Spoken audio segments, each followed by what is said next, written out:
Il y a 18 membres. Si les 18 membres, si vous comptez, il y a 5 seulement qui sont de l'opposition. Tout le reste, le président de la République, qui est président d'un parti politique, a un représentant. Le ministère de l'Intérieur a un représentant. Mais quand vous faites le décompte, la CNDH, la Commission nationale des droits de l'homme, ils sont nommés par le gouvernement. Ils sont aussi dans la commission centrale. Moi, je veux bien que M. Mété nous fasse de la philosophie pour dire, oui, quand M. X va à la commission, il n'est plus membre de son parti. Mais ça, c'est de la plaisanterie. Soyons sérieux. La Côte d'Ivoire est dans un virage très sérieux. D'accord. Et nous voulons, madame, vous m'avez posé la question, nous voulons un rééquilibrage de cette CEI qui fasse en sorte que les décisions soient des décisions partagées, consensuelles. Mais pourquoi on ne veut pas faire ça? Et qu'absolument, on veut que ce que nous pensons passe. Mais si on le fait, c'est parce qu'on a des plans B derrière pour pouvoir, encore une fois, faire en sorte que les élections soient les occasions de mort et de pleurs dans nos différentes régions. D'accord. Le problème de fond que vous posez, et certainement Jean-Javel Cheidé, je me tournais vers vous, c'est lequel? Nous, on a reçu ici à NCI à plusieurs reprises le président de la commission électorale indépendante qui a répondu à plusieurs questions et qui nous a fait comprendre que cette CEI-là, elle était conforme à la loi, tout simplement. Est-ce que vous posez le problème de la réforme de la loi, le problème de fond pour permettre aux téléspectateurs de comprendre c'est lequel? Alors, si on parle du point de vue strictement de la loi et du juridisme... Avant de continuer, je vais donner la parole à un téléspectateur juste, et vous allez continuer. Konaté Adama, bonsoir, qui nous appelle de France. Oui, bonsoir madame. Allez-y pour votre question. Et moi j'aimerais savoir, au fait, vous m'avez ôté le mot de ma bouche, j'aimerais savoir exactement qu'est-ce qu'il reproche à la CEI, parce que quand le professeur, le président de la CEI est passé la dernière fois, il a vraiment tout expliqué. Et moi, j'aimerais savoir qu'est-ce qu'il reproche à la Côte d'Ivoire et à la CEI. Et j'aimerais savoir, en 2020, les morts qu'il y a eu pour les élections présidentielles, est-ce que c'était dû à la CEI ou c'était dû à l'opposition? Ou soit aux acteurs politiques? D'accord. Merci pour votre question. Donc, on avait la même question et c'est la question que les Ivoiriens se posent, notamment sur le problème de fond, parce que quand on regarde le texte, quand on écoute le président de la CEI est conforme tout simplement à la loi. Dites-nous. Alors, madame, tout à l'heure, mon collègue excellentissime, comme il aime le dire, Ben Meïté, a fait de la rhétorique facile. C'est-à-dire... et je comprends nos amis, nos frères du RHDP, je comprends leur embarras. Ils doivent défendre l'indéfendable, donc ils ont l'acrobatie n'est pas facile. Mais la CEI, telle qu'elle est aujourd'hui, et tout le monde est d'accord là-dessus, qu'elle est composée de façon déséquilibrée en faveur du pouvoir en place. Est-ce que c'est par la loi? C'est possible. Mais le dialogue politique dont parle Doumbia, moi j'y étais. En 2019, lorsque l'APDH a obtenu l'arrêt de la Cour africaine des droits de l'homme et des peuples à Arusha, nous nous sommes appuyés là-dessus en tant qu'opposition pour mettre la pression sur le gouvernement pour dire qu'il nous faut dialoguer pour que cette CEI-là, on la réforme. Dans l'arrêt de la Cour africaine des droits de l'homme, il est dit que l'État de Côte d'Ivoire, par la loi de 2014, viole le droit du citoyen à choisir librement ses dirigeants. Pourquoi? Parce qu'en 2014, comme ça a été fait en 2019, c'est le gouvernement qui regarde dans la société civile pour choisir quelle société civile doit avoir un représentant à la CEI. C'est le gouvernement qui regarde parmi les partis politiques, il y en a près de 200 en Côte d'Ivoire, pour dire, en dehors évidemment du PDCI, de l'AFD et de EDS à l'époque, pour dire, en dehors de ceux-là, les deux autres partis politiques qui doivent venir compléter, on regarde et puis on dit, bon, ben, on prend le parti de Mme Henriette Lagou, on prend le parti de M. Cabral Ampia. Sur quelle base? Ok. Donc, c'est comme ça qu'à la base, en s'appuyant sur la loi, ils ont faussé le départ en équilibrant. De sorte qu'aujourd'hui, et c'est ce que le président du groupe parlementaire PDCI disait, de sorte qu'aujourd'hui, dans les démembrements locaux de la CEI, ce qu'on appelle les commissions électorales locales, dont mon frère Doumbia parlait, eh bien, il y a 10 membres. Parce que c'est eux-là qui organisent les élections. La commission centrale ne fait que recueillir et publier. Ceux qui organisent les élections, c'est les démembrements locaux, c'est-à-dire les commissions électorales régionales, départementales, sous-préfectorales et communales. C'est elles-là qui organisent. C'est elles qui font l'enrôlement, c'est elles qui choisissent les présidents des bureaux de vote, c'est elles qui font tout et qui remontent les résultats au central. D'accord. Dans la commission locale, vous prenez Blolequin qui est chez moi, il y a 10 membres de la commission locale. Il y a 4 RHDP et 5 oppositions. Mais dans les 5 oppositions-là, il y a le PDCI et le PPACI et l'AFD qui ont des représentants à l'Assemblée nationale et qui, théoriquement, par rapport à l'esprit de la commission électorale depuis sa naissance, ont le droit d'être dans la commission électorale. Mais les deux autres dont j'ai parlé, non seulement ils ne sont pas représentés sur le terrain, mais c'est le RDR, enfin le RHDP, qui choisit leurs représentants. Donc, ajouter aux 4 représentants du RHDP, aux représentants de l'administration, du sous-préfet, le sous-préfet, il choisit quelqu'un qu'on lui demande de choisir, ça fait 5. Okay. Et les 2 partis politiques, ça fait 7. Donc, dans l'opposition, on a le PDCI, le PPACI et l'AFD, le FPI. Le FPI. Okay. Voilà. Et donc, forcément, 3 contre 10, bon, c'est râpé. Alors, donc, ce qu'on reproche à la commission, c'est qu'elle est composée de telle sorte que elle est favorable et elle est contrôlée et elle est inféodée au pouvoir. Et à quel niveau doit-on revoir sa composition? Au niveau de la loi? C'est autour d'un dialogue politique, de la loi qu'on le fait. Mais là, le PPACI va plus loin. En 2001, lorsque le président Laurent Gbagbo, après avoir réfléchi, a dit, bon, on va mettre une commission électorale indépendante en place, qui va être composée de la manière dont les députés vont décider, il avait envie de mettre en place un arbitre des compétitions électorales qui soit le plus équilibré possible, le plus impartial possible. D'accord. 20 ans après, on s'aperçoit que la CEI des partis politiques a montré ses limites. D'accord. La CEI des partis politiques a montré ses limites et aujourd'hui, nous devons, en toute responsabilité, réfléchir à un autre format en nous inspirant des expériences que nous avons un peu partout au Ghana, au Canada, un peu partout, pour tenter autre chose. Voilà. D'accord. Dr Bokar Sako. Oui. Je voulais d'abord, je ne vais pas revenir, ils ont suffisamment répondu à Ben Meïté. Je voulais lui dire simplement, écoutez, nous débattons aujourd'hui d'une question essentielle. Chère madame, quand on va aller aux élections là, le RHDP nous a souvent dit, parce qu'on a observé les dernières élections, le parti au pouvoir nous a souvent dit, c'est pas la CEI qui gagne les élections, c'est pas la CEI qui gagne les élections. Deuxièmement, le RHDP est pratiquement le parti le plus implanté. Quand on est aussi fort, de mon point de vue, on n'a pas peur de réformer l'appareil qui organise l'élection. Moi, je dis, aux prochaines élections, à la présidentielle, supposons que le RHDP qui est si fort gagne effectivement les élections. Mais dès l'instant où, à la base, il y a un doute, même ta victoire, aussi claire soit-elle, sera contestée. Donc, pour que, avant d'aller à l'élection, mettons-nous d'accord. Chère madame, je vais répondre à deux. Tout à l'heure, j'ai écouté le représentant du RHDP et mon ami Ben Meïté également aller dans le même sens. Je voudrais dire 2 questions. Le représentant du président de la République. Ouais. Bon, le président de la République, lui-même, il est président d'un parti politique. Ok. Et il est représenté. Vous voyez, qu'est-ce qu'il fait en tant que, je veux dire, président de la République dans une commission technique qui va organiser des élections? Nous, on se pose la question. Et puis, deuxièmement, le président de la commission électorale, là, sur quelle base le président de la République le choisit-il, le nomme-t-il? C'est pour toutes ces questions-là que, tout à l'heure, vous avez dit, alors finalement, qu'est-ce qu'on met en cause? Chère madame, les lois, elles sont faites par les hommes en fonction de leur vécu. C'est un cours de droit, ils le savent très bien. Parce que la loi est le reflet du peuple, de son évolution, de ses us et coutumes, des réalités que le peuple vit. Si nous avions voté une loi hier et que nous nous rendons compte qu'à chaque élection, il y a des morts dans notre pays, mais pourquoi on reste bloqué là-dessus? Pourquoi rester bloqué sur une loi qui nous tue? C'est nous qui avons voté la loi, non? Mais on a le droit de la changer. Donc, c'est là où nous sommes arrivés aujourd'hui. Moi, je voudrais simplement dire que... Rapidement. Notre pays n'a plus besoin de morts, en tout cas de crises électorales. Et pour cela, asseyons-nous. Si ce sont les partis politiques qui avaient voté la disposition, mais les mêmes partis politiques, avec la société civile, on va se mettre ensemble pour voter. Mais permettez-moi de terminer. Rapidement. Tout à fait. On nous dit qu'il n'y a pas d'extraterrestres. Les élections de 2000 ont été organisées par la société civile. C'est ça. Monsieur Honoré Guié, je le cite toujours dans mon premier livre, je l'ai cité.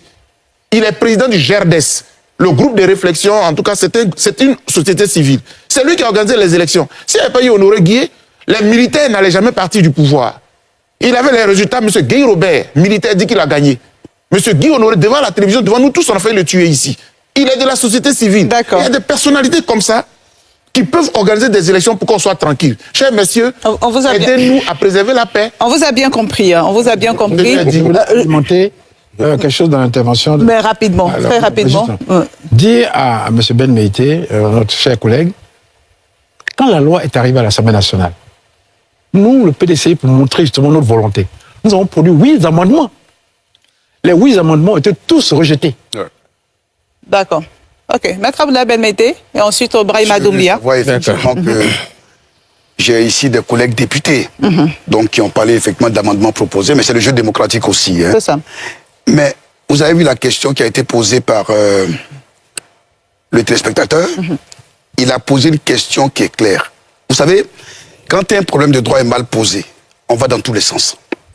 Qu'est-ce qu'on reproche à la commission électorale indépendante? Vous avez posé la question 3 fois.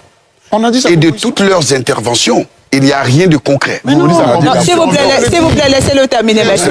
D'accord, mais laissez-le terminer. On va se comprendre. D'accord, merci. Laissez-le terminer, s'il vous plaît. Je pense que sur le plateau, il faut éviter de préempter le débat, parce que c'est même pas baroque, c'est indécent. Faut qu'on s'écoute, pour la simple raison que la réponse n'a pas été donnée à la question qui a été posée. Est-ce qu'au niveau de la loi ou au niveau de l'application de la loi? Au niveau de la loi, je l'ai dit, et il faut qu'on se comprenne très bien. J'ai dit qu'aucun parti politique n'est représenté au sein de la commission électorale indépendante. Je l'ai dit. C'est pas vrai. Nous sommes au niveau de la loi. La loi que nous avons votée, qui nous est opposable, dit ceci. Il y a des personnalités qui sont proposées par des partis de l'opposition. Il y a des personnalités qui sont proposées par le parti au pouvoir. Au pouvoir. Et tout à l'heure, il nous fait savoir effectivement, parce qu'il faut éviter quelque chose, il faut éviter de déformer l'opinion. On nous dit que c'est le président de la République qui aurait nommé le président de la CEI. Non, c'est à l'issue d'une élection que le président, au niveau central, est désigné. Ce que je voudrais qu'on comprenne très bien, Dites-nous. la loi que nous avons votée dit ceci, qu'aucun parti politique ne doit avoir un mandataire au sein de la commission électorale indépendante. Ils ont un droit de proposition. Et la personne qui est proposée par le parti d'opposition Ok. n'est même pas remise en cause. Le président ne fait qu'entériner. Sauf si la personnalité ne satisfait pas à des conditions de moralité et tout ça. Ok. Mais dites-moi, madame, nous avons au sein de l'Assemblée nationale plus de 80 députés au PDC-RDA. Nous avons à l'Assemblée nationale 66. 60 combien 66. 66, il dit. PDC-RDA cumulé avec PPACI, environ 80 députés. 84. 84. Mais Ah, mais c'était heureux. Non, tu as parlé de PDCI. Non, je ne vais pas terminer. vous m'arrêtez. D'accord. Ce que je voudrais dire, à quel moment ces deux groupes parlementaires ont fait une proposition de loi dans le sens effectivement de voir modifier la loi qui a été adoptée à l'État qui régit effectivement la commission électorale indépendante. Vous savez, en réalité, il s'agit manifestement d'une simple communication médiatique Ok. dans le dessein de discréditer une institution qui est la commission électorale indépendante, Non. qui, de mon point de vue, est une version achevée par rapport à ce que nous avons. Pour la preuve, la Cour africaine des droits de l'homme et des peuples, qu'il cite à Koyakri, dit ceci. La Cour a noté les différents efforts entrepris par l'État défendeur pour se conformer à son arrêt du 18 novembre 2015. C'est fort. Et la Cour dit ceci. La Cour a également relevé qu'elle a déjà constaté que les requérants n'ont pas démontré que la loi contestée crée un organe composé des membres qui ne sont pas indépendants et impartiaux. Par ailleurs, la Cour n'a pas constaté que la loi attaquée prévoit une composition de l'organe électoral au niveau central ou au niveau local manifestement déséquilibré en faveur du parti au pouvoir. Okay. Je pense qu'on ne peut pas être plus éloquent que ça. D'accord, Maître Abdoulaye Ben Meïté. On vous a bien compris. Brahima Doumbia. Merci. Ce que je relève, c'est un peu l'incohérence Et nous, en tant que politiques, nous devons être cohérents dans nos positions. Tout à l'heure, monsieur le président du groupe parlementaire PDCI a dit que le PDCI a 66 députés à l'Assemblée nationale. Ok. Vous avez 18 députés du groupe PPAC à l'Assemblée nationale. Mais ils ont été élus à l'issue de quelle élection? Ils ont été élus bien à la suite d'élections organisées par la Commission électorale indépendante. Et ils siègent, et je vois que monsieur le secrétaire général aborde bien la cocarde de l'Assemblée nationale avec fierté. Donc ça, c'est le résultat du travail de la Commission électorale indépendante actuelle. La deuxième chose, l'on parle de confiance. Mais ceux qui parlent de confiance ont envoyé des personnalités siéger au sein de la Commission électorale indépendante. Ok. Mais comment peuvent-ils envoyer des cadres siéger au sein de la Commission, travailler sur l'ensemble du processus électoral et venir dire après qu'ils n'ont pas confiance en cette commission? Le problème, ce n'est pas la CEI. Je vous l'ai dit, le problème, c'est ceux qui refusent de respecter les règles qui régissent le processus électoral. Parce que c'est pas... moi, je vais vous prendre l'exemple du moins, le déroulement du dialogue politique dont a si bien relevé le député. Lorsqu'on est arrivé sur la question de la composition de la commission électorale indépendante, il a été demandé à toutes les parties prenantes de proposer une mouture de la commission. D'accord. Je vous dis qu'il y en avait autant que de participants. C'est pour vous dire quoi? Que si on sort d'ici, on va faire un deuxième dialogue politique, un troisième dialogue politique, un quatrième, jusqu'à un dixième dialogue politique. Non, c'est-à-dire on peut faire un sixième, septième, huitième, neuvième, dixième. On n'aura pas une commission sur laquelle l'ensemble des Ivoiriens est d'accord. Maintenant, la question c'est quoi? Est-ce que la commission fait son travail conformément au texte qui régisse le processus ou pas? C'est là que se trouve la question. Tout à fait. Si on nous relève que dans le code électoral, il y a des modalités qui ne permettent pas la transparence du processus électoral, nous sommes d'accord pour qu'on l'examine ensemble et pour qu'on l'améliore. Okay. Si on nous relève rapidement un fait de la commission électorale indépendante qui n'est pas conforme au texte, en ce moment, nous pouvons suivre. Mais aujourd'hui, ce qui est dit là, on ne nous demande pas ce que la commission fait et qui n'est pas conforme au texte. Parce que la commission ne se lève pas pour faire ce qu'elle veut. Toutes les actions, toutes les activités de la commission électorale indépendante sont réglementées. Il y a des textes pour chaque action que la commission doit poser. Et qu'on nous demande que parmi ces textes-là, il y a un seul que la CEI n'a pas respecté. D'accord. Merci. Moi, je reviens à la question de l'internaute. Nous avons 630 environ commissions électorales locales. Et tout de suite, le rapport de mon collègue du RITP peut témoigner. Sur les 630, ils ont pratiquement 620 présidents. Quand on est dans une commission ou on est dans une compétition et que tous les présidents qui sont les arbitres sont de votre bord politique, qu'est-ce que vous voulez que les autres pensent de vous? Donc, nos préoccupations là, je pense que c'est pour aider le RADP, pour crédibiliser le résultat que le RADP va obtenir demain. Mais si les conditions restent en l'état, nous allons toujours douter de leurs résultats. Pourquoi le RADP s'est-il acharné à avoir près de 99% des commissions locales, la présidence des commissions locales? Ça veut dire que dans la loi, il y a ce qu'on appelle l'esprit, il y a la lettre. L'esprit de la loi, là, c'est l'indépendance, l'équilibre. Mais est-ce qu'en l'état, on peut dire que la commission électorale est équilibrée? Est-ce qu'on peut dire que la commission électorale est indépendante? C'est de ça qu'il s'agit. D'accord. Ok. Mathématiquement, on peut venir expliquer, oui, 1 plus 1 égale à 2. D'accord. Mais moi, je peux dire 1 plus 1 là, ça peut faire 5. Si on peut avoir des jumeaux. D'accord, je vous ai bien compris. Mais je veux juste rappeler que le temps est en train de partir, qu'on a déjà fait près de 45 minutes sur ce point. Pourtant, ce n'est qu'un seul point parmi les nombreux points que nous avons abordés. Donc, réaction rapide. Avant de passer au deuxième sous-thème. Oui, alors, moi, je serais à la place de nos amis du RHDP, je serais un peu gêné que lorsqu'on va à une compétition, que le trio arbitral soit à 100% de l'équipe, de leur équipe. Personnellement, ça me gênerait. Quelle serait la crédibilité d'une coupe que tu as remportée alors que les arbitres sont de ton équipe? Ça devrait les gêner. C'est ce qu'on s'efforce de leur dire. Sinon, on peut ergoter longtemps sur la loi.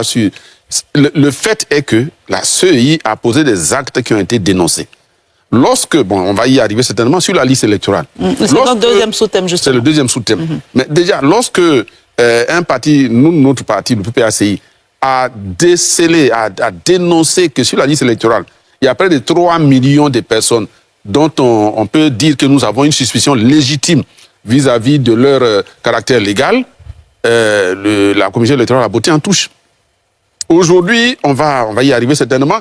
La commission électorale a des représentants dont certains se comportent, s'oublient et pendant le scrutin endossent plutôt leur maillot de militant du RHDP. On a vu à Bobo ce qui s'est passé. Lorsque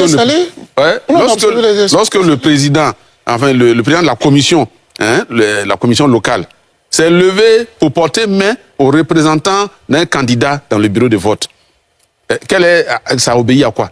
Si c'est pas parce que il s'est oublié, il était l'arbitre, mais il a oublié qu'il est de l'arbitre, il s'est comporté comme adversaire dans un parti. D'accord. Parlons de ces élections localement. Je voulais justement poser une question qui est celle des Ivoiriens. Pendant les élections locales, la CEI a repris des élections dans certaines localités.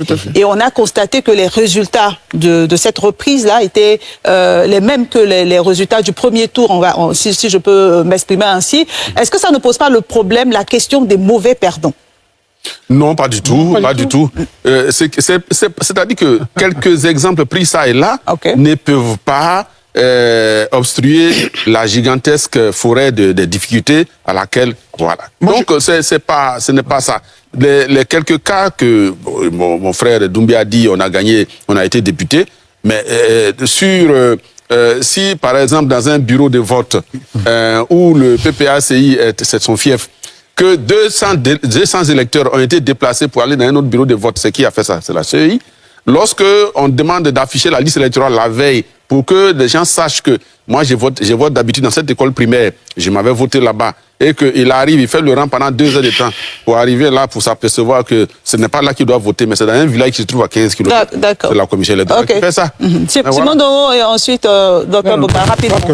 Je reviens un peu sur une observation que M. Doumbia a faite. Je crois qu'il faut qu'on soit d'accord au moins sur, quand on discute, on soit d'accord au moins sur quelques points. Aujourd'hui, la CEI, elle est déséquilibrée. Au moins, il faut qu'on reconnaisse ça pour qu'on puisse avancer. Ensuite, et là, le déséquilibre, il crée les problèmes dans les CEI locales. Soyons d'accord. Vous posez la question de savoir comment on a fait pour gagner.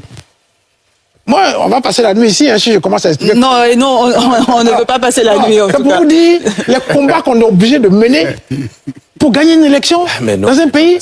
Les élections sont... C'est un combat. Est-ce que c'est normal que les élections soient un combat? Non, madame. Donc la CEI, telle qu'elle est déséquilibrée. D'accord. Non, je veux juste compléter un peu. Compléter rapidement. Pour vous dire, Ben Meïté l'a dit, et je crois que M. Doumbia aussi l'a dit, mes chers frères, l'écoute là, l'écoute, c'est une grande qualité. Nous sommes des frères, écoutez-nous un peu. Écoutez la Côte d'Ivoire qui crie, qui dit, nous voulons aller en 2025 à des élections apaisées. Et comment on fait pour le faire? On a des propositions. Vous voulez qu'on fasse des propositions? Nous, au PDC, on a des propositions. Nous sommes prêts à les mettre autour d'une table pour qu'on puisse avancer. Il semble qu'on a un petit souci avec votre micro. Il me semble qu'on ne vous entend pas. On va régler ça tout de suite. On va régler ça tout de suite. Je vais donner la parole à Dr Boka Sako rapidement, très rapidement. Tout à fait. Non, mais on aura l'occasion de faire quelques recommandations même ici. Voilà. Moi, je voudrais vraiment...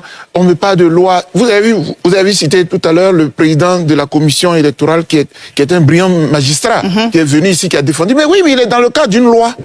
Et lui, il fonctionne en fonction de cette loi. Nous sommes ici pour dire qu'on peut proposer mieux par rapport à la loi. Et comme c'est nous qui faisons la loi, on n'a qu'à l'adapter à du nouveau. Rien n'est parfait sur cette terre. Quand vous avez adopté une loi, et que chemin faisant, vous voyez qu'il y a des difficultés, il faut l'adapter. Attends, ils sont aveugles ou quoi? Quand ils voient les morts là, ça ne leur dit rien à la base de l'élection. Vous nous dites, oui, mais on a repris, les résultats étaient semblables. J'étais à Tiasali, j'ai observé les élections là-bas. M. Saleh Thiomoko et tous les problèmes. Parce que le président même de la CEI, Déthié Saleh, était RHDP. J'y étais, on ne m'a pas raconté. J'ai des notes, je suis déjà passé sur votre plateau ici pour en parler. Okay. À Zionou, là, c'était pareil. Et même ce que vous ne dites pas, les gens avaient proprement gagné sans difficulté. Hein, et on a annulé. On a annulé tranquillement. Mais ils n'ont pas contesté. C'est le peuple qu'il faut saluer. C'est le peuple de Déthié Saleh. Et nous, dans notre rapport, nous avons salué le peuple parce qu'il avait conscience de sa victoire, il a imposé sa victoire. Mais tout était réuni pour que M. Saleh Thiomoko échoue. C'était pareil pour mademoiselle Jarvis à Zionou là. Toutes ces questions-là, pourquoi ne pas les évacuer? D'accord. En tout état de cause, moi, ma conclusion sera tout à fait simple. Aucun Ivoirien, même du RHDP, ne veut encore de mort en Côte d'Ivoire, sauf si peut-être que ça fait plaisir à certains. Non, on vous a bien compris, Dr Boka Sako. On va juste faire une courte pause et continuer les échanges.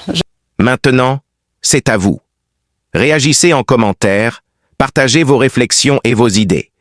Si cette vidéo vous a éclairé, n'hésitez pas à l'aimer et à la partager avec vos amis. Ensemble, nous construisons l'Afrique de demain. Restez connectés sur Afrique Diverse TV pour encore plus d'informations et de débats passionnants. À très bientôt.